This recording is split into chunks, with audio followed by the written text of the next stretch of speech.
বিসমিল্লাহির রহমানির রহিম।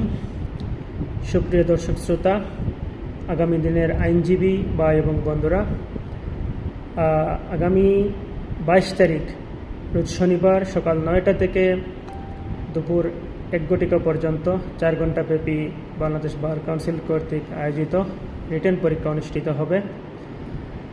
যারা রিটেন পরীক্ষা দিবে তারা ইতিমধ্যে প্রস্তুতি প্রায় সম্পন্ন করে ফেলছেন, এখন রিভিশন দিচ্ছেন নিশ্চয়। এই রিটেন পরীক্ষা নিয়ে আপনাদের সাথে আমার কিছু অভিজ্ঞতা এবং পরামর্শ শেয়ার করব, এই জন্য আজকের এই ভিডিও। মূলত আমরা সবাই জানি, আমরা যারা পড়াশোনা করে এই পর্যন্ত আসছি সবাই জানি যে পরীক্ষার আগে একটা যত পরীক্ষার সময় গনিয়ে আসে আমাদের হার্টবিট, আমাদের টেনশন, পেরেশানি একটু বাড়তে থাকে। যারাই জীবনে সফল হয়েছে তারা সাধারণত এই সময়টাকে সঠিকভাবে নিজেদেরকে মন মানসিকতা, তাদের আত্মবিশ্বাস সঠিকভাবে ধরে রেখেছে বলেই তারা আজকে সফল হয়েছে। তো আপনাদেরও যারা পরীক্ষা দিবেন তারা নিশ্চয় এই সময়টায় আপনাদের আত্মবিশ্বাস, আপনাদের মন মানসিকতা সতেজ রাখবেন এবং সুন্দরভাবে আপনাদের প্রস্তুতি যেভাবে নিয়েছেন সেইভাবেই পরীক্ষা পর্যন্ত প্রস্তুতি এবং রিভিশনকে কন্টিনিউ করে পরীক্ষা সফলভাবে দিবেন বলে আশাবাদ ব্যক্ত করছি। তারপরও আমি আমার কিছু পরামর্শ যেটা আপনাদের সাথে শেয়ার করার জন্য আজকে মূলত আসছি। যেহেতু আমাদের হাতে সময় একবারেই নেই, তাই আমরা বাড়তি যতটুকু পড়াশোনা করেছি বা টুকটাক যেগুলো বাকি আছে সেগুলো আমরা মূলত এখন পড়াশোনা করব। আর বিশেষ করে আমাদের সিলেবাস কোন সাবজেক্টে কোন বইয়ে থেকে কয়টা প্রশ্ন আসবে, কয়টার উত্তর দিতে হবে, কোন প্রশ্নের মান কত, সেগুলো মূলত আমরা এখন সেগুলোতে দৃষ্টি দিব।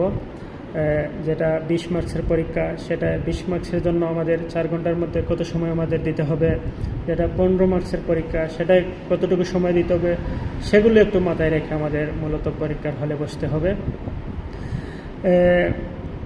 যেহেতু রেগুলার স্টুডেন্ট খুবই কম সংখ্যক থাকে, পার্সেন্টেজ করলে হয়তো 10-15% থাকতে পারে, বেশিরভাগই আসলে চাকরিজীবী বা আইন পেশায় দীর্ঘদিন থেকে শিক্ষানবিশ হিসাবে আছে, তারাই মূলত এই পরীক্ষায় অংশগ্রহণ করে থাকে।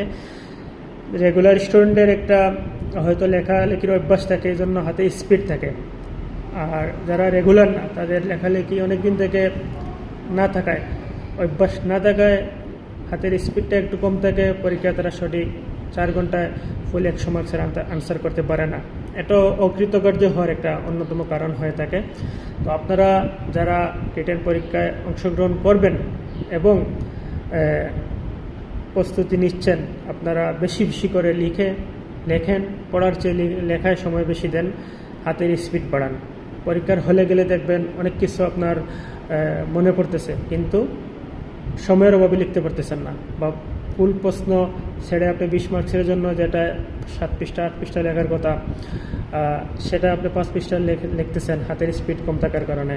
আমার পরামর্শ হচ্ছে বেশি বেশি করে লিখে হাতের স্পিড বাড়ান।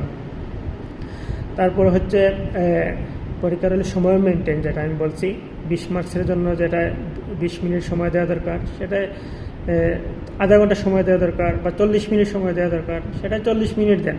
45 মিনিট যদি দেন তাহলে পরের প্রশ্নে আপনাকে 5 মিনিট কমিয়ে আনতে হবে। এই দিকটা একটু বেশি গুরুত্ব দিবেন। তারপরে কমন টপিকস যেগুলো আছে সেগুলো একটু গুরুত্ব দিয়ে এখন দেখাশোনা করেন। বিশেষ করে ম্যাজিস্ট্রেট কোর্টের বিচার পদ্ধতি, দায়রা কোর্টের বিচার পদ্ধতি, এই বিষয়গুলো A to Z একটু দেখেন। এগুলো ধারাবাহিকতা আছে, ধারাবাহিকভাবে লিখতে হবে। তারপরে পরীক্ষার হলে ঢোকার পরেই যে বিষয়টা গুরুত্ব সহকারে দেখবেন, সেটা হচ্ছে আমার পরামর্শ, প্রশ্নগুলো প্রথম থেকে শেষ পর্যন্ত এক নজর পড়ে নেবেন। এর মাধ্যমে আপনার কোন প্রশ্ন বেশি কমন, কোন প্রশ্ন তার চেয়ে একটু কম কমন পড়ছে, তার আরেকটা কতটুকু কমন পড়ছে, এটা আপনার মাথায় একটা সেট আপ হয়ে যাবে, মাইন্ড সেট আপ হয়ে যাবে। পরবর্তীতে লিখতে গেলে আপনাকে নতুন করে দ্বিধাদ্বন্দ্বে পড়তে হবে না যে আমি কোনটা লিখবো বা কোনটা লিখবো না। আর লেখার সময় আপনারা অবশ্যই যেই প্রশ্নটা সবচেয়ে বেশি কমন পড়ছে, সেটা 8 নম্বর প্রশ্ন বা 10 নম্বর প্রশ্নই হোক, সেটা আগে লেখা শুরু করবেন। সেটা 1 নম্বর যে থেকে 2 নম্বর 3 নম্বর ধারাবাহিকভাবে লিখতে হবে এরকম কোনো না। তবে পরীক্ষার উত্তরপত্রে যেখান থেকে লেখা শুরু করার কথা সেখান থেকেই লেখা শুরু করতে হবে। পরীক্ষা আরেকটা বিষয় গত 2-3টা পরীক্ষা থেকে আসতেছে, সেটা মুসাবিদার ড্রাফটিংয়ের যে নিয়মটা যেভাবে লিখতে হয় ওইভাবে যেখান থেকে যেটা শুরু করতে হয় সেটা একটু গুরুত্ব দিয়ে দেখবেন। সিভিল, ক্রিমিনাল আর দরখাস্ত, বিশেষ করে এই যে গত বছর আসছিল আর কাউন্সিলের সচিব বরাবর একটা দরখাস্ত, এইভাবে দরখাস্ত নিয়মগুলো এক নজর দেখে নেবেন। সঠিকভাবে যদি আপনি লিখতে পারেন তাহলে আপনার 4 ঘন্টার ভেতরে আপনার ফুল মার্কস আনসার করতে পারবেন বলে আমি বিশ্বাস করি। অ্যাডভোকেটশিপ আপনারা কিন্তু একটা গুরুত্বপূর্ণ ধাপ অতিক্রম করে এই পর্যায়ে আসছেন। কলমের লেখার সময় নতুন কলম যেটুকু স্পিডে লেখা যায় এবং পুরাতন কলম যেভাবে লেখায় ব্যবহার হয় সেটা কিন্তু সমান না। আপনারা পরীক্ষার হলে নতুন কলম দিয়ে না লিখে আগে বাসায় বসে এই কলমটা দিয়ে কিছু লিখে কলমটাকে পরীক্ষার হলে নেবেন, তাহলে আপনাদের লেখা স্পিড বেশি থাকবে, কলম হাঁটবা ভালো। আপনি ক্রিমিনাল বা পেনাল কোড থেকে লেখার চেষ্টা করতেছেন, এখন একটা প্রশ্নে 2টা প্রশ্নের মধ্যে একটা আনসার দিতে হবে, কিন্তু 2টা প্রশ্নেতেই অনেকগুলো অংশ থাকে। দেখা গেছে আপনি একটা প্রশ্নে 4টা অংশ আছে, আপনি 3টা খুব ভালো করে পারেন, একটা অংশ পারেন না। আবার আরেকটা প্রশ্নে আপনি 4টা অংশই পারেন কিন্তু খুব ভালোভাবে পারেন না। হ্যাঁ, এখানে আপনাকে অবশ্যই জাজ করতে হবে, তাৎক্ষণিক আপনার মাথায় আনতে হবে যে কোনটা লিখলে আপনি বেশি মার্কস পাবেন। যদি আপনি যেটা 4টা অংশ 3টা অংশ খুব ভালো করে পারেন, এই 3টা ধরেন 3, 6, 18 মার্কস, আর একটা অংশে 3 মার্কস, এটা আপনি ভালো করে পারেন না, তাহলে আমার পরামর্শ থাকবে এই প্রশ্নটাই আপনি আনসার লিখবেন। এটা তাৎক্ষণিক নিজের সাথে নিজে একটা সিদ্ধান্ত নিতে অনেক সময়, আবার অনেকে দেখা যায় এটা কোনটা দিবে না, কোনটা লিখবে না, এটা ভাবতেই দেখা গেছে যে 5-7 মিনিট সময় নষ্ট করে ফেলে। তাৎক্ষণিক এগুলো ইনস্ট্যান্ট সিদ্ধান্ত নিতে হবে, নিয়ে একটা প্রশ্ন শুরু করে দিতে হবে, তবে সঠিক সিদ্ধান্তটা নেওয়ারই চেষ্টা করবে। আইনের কিছু বিষয় আছে কনফিউশনাল, এটা কনফিউজ তৈরি করে যে এটা হবে নাকি এটা হবে, বিশেষ করে MCQতে এগুলো করে, রিটেনে সাধারণত এগুলো হয় না। তারপরেও অনেকে বিভিন্ন কোচিং সেন্টারের সাথে সিনিয়রের সাথে যুক্ত আছেন, পরীক্ষার হলে ঢোকার আগে কনফিউজড বিষয়গুলো পরীক্ষায় আসলে যাতে দ্বিধাদ্বন্দ্বে পড়তে না হয় সেটা ক্লিয়ার হয়ে নেবেন, তাইলেই আপনার পরীক্ষার হলে কোনো ঝামেলা সৃষ্টি হবে না। পরীক্ষার হলে একটা প্রশ্ন দ্বারা সহ দেওয়ার চেষ্টা করবেন। রেফারেন্স যদি দিতে পারেন ভালো, না দিতে পারলে কোনো সমস্যা নেই, কিন্তু ভুল রেফারেন্স কখনো দেওয়া যাবে না।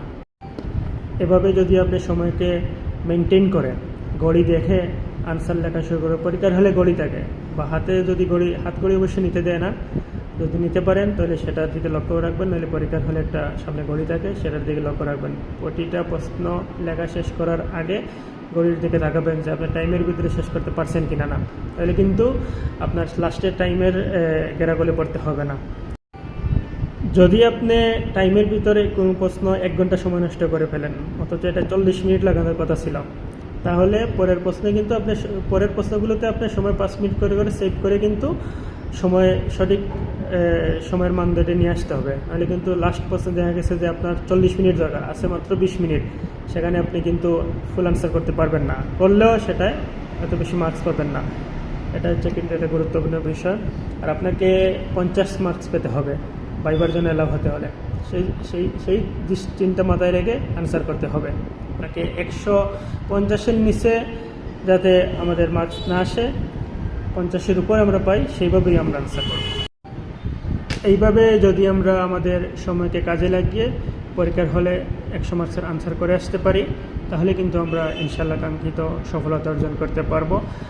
আর যারা পরীক্ষায় অংশগ্রহণ করবে সবাই মেধাবী, কারণ প্রিলিমিনারি পাস করেই আপনারা রিটেনের জন্য আসছেন, রিটেন দিতে বসবেন। সো আপনারা অবশ্যই মেধাবী, নইলে প্রিলিতেই ফেল করতেন। যেহেতু পাস করছেন অবশ্যই মেধাবী, আপনার আত্মবিশ্বাস, আপনার প্রস্তুতির ধারাবাহিকতা, আপনার মানসিকতা সব কিছু সতেজ রাখবেন।